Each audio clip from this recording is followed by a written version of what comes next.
Hey guys! In this video, we're going to be talking about the definition of a limit. So, what are limits? This is a super important concept in calculus, so it's important that you get a good understanding of this in the beginning so it can lay a nice foundation for the rest of your class, okay? So, let's look at the anatomy of a limit. We have the limit as x approaches some number c, so we usually use c to denote a constant, like 1 or 2 or 3. Or 4.7, of the function f of x equals some y value L. Okay? So let's kind of put into words what a limit is and then look at an example. So I'm going to give you the definition of a limit in English, as I call it. So not super technical, this is just a good way to understand it. So when we take the limit as x approaches c of f of x, essentially what we're trying to do is we want to make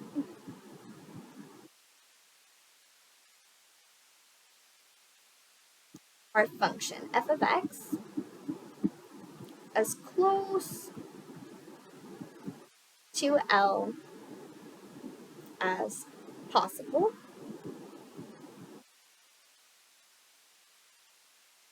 by taking x super close to c. And whatever our function is approaching as we take x super close to c, that y value is L. Okay? Now remember, with all this information, we're taking x super close to c from either side. Okay?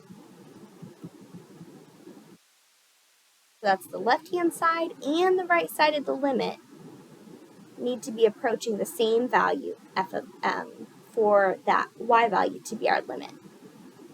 Now, sometimes we're just looking at the right-hand side or the left-hand side, and we'll look at that in a little more detail in a minute.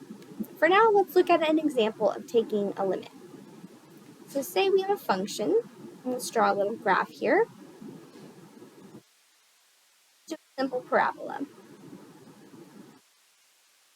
And we'll call this function, let's do g of x. Say we want to take the limit as x approaches 0 of g of x. Well, we know 0 is in the center here, right? And so we want to take x super close to c, right? That's how we defined a limit. And we want to do this from either side. So from the left-hand side, we bring x closer and closer to 0 by just following along the function. And if we do the same thing from the right side, you'll notice that they're going towards the same y value. They're both heading towards y equals 0, right? Because this is the origin. So that point right there is 0, 0. So as x gets closer and closer to 0, y is also approaching 0. So that would be the answer to our limit as x approaches 0 of g of x would be 0. Now, what if this were approaching two different points from the left and the right-hand side? Our limit would not exist there. And you can watch the video on when limits don't exist to get more information on that. Now let's talk about right and left-hand limits. So sometimes we just want to look at what our function is approaching from one side of c. And so if you see a positive sign on c down there, that means we're looking at the right-hand limit. So we're just looking at what our function is approaching as x approaches c from the right-hand side. And if you see a negative, that means we're looking at the left-hand limit. So let's look at an example. Let's draw another little function and say maybe it's like a piecewise function, so it looks kind of weird, right? It looks like this on the left and maybe this on the right.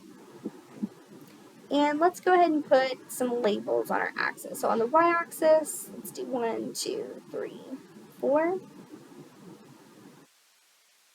on the y, we'll do the same thing. 1, 1, 2, 3, 4. Okay, in this example, let's start with a right-hand limit. And let's go ahead and name this function real quick. Let's name it k of x. So say we're looking at the right-hand limit. So limit, and we're going to do 3 for the x value. X is approaching 3 of our function k of x. What would that be? So since we're looking at the right-hand limit, there would be a plus right there. Once I look at a problem, I like to write a positive sign on the right-hand side and a negative sign on the left-hand side, just to make sure I always take the correct limit.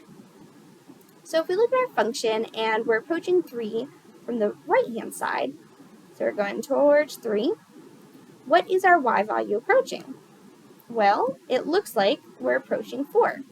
So that would be our right-hand limit. As the limit as x approaches 3 from the left-hand side of k of x, let's take a look at what that would be.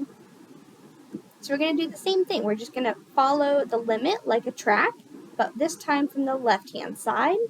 And you'll see as we're approaching 3 on the x-axis, we are approaching 2 on the y-axis. So our left-hand limit does not equal our right-hand limit. So if you were to be asked the limit as x approaches 3 of k of x, with no left or right-hand limit, this is just the limit in general, what would the answer be? Pause the video, take a moment, and try to figure it out. Well, like I mentioned earlier, if your right-hand limit does not equal your left-hand limit, then your function does not have a limit at that point, x equals c. So we would write d any.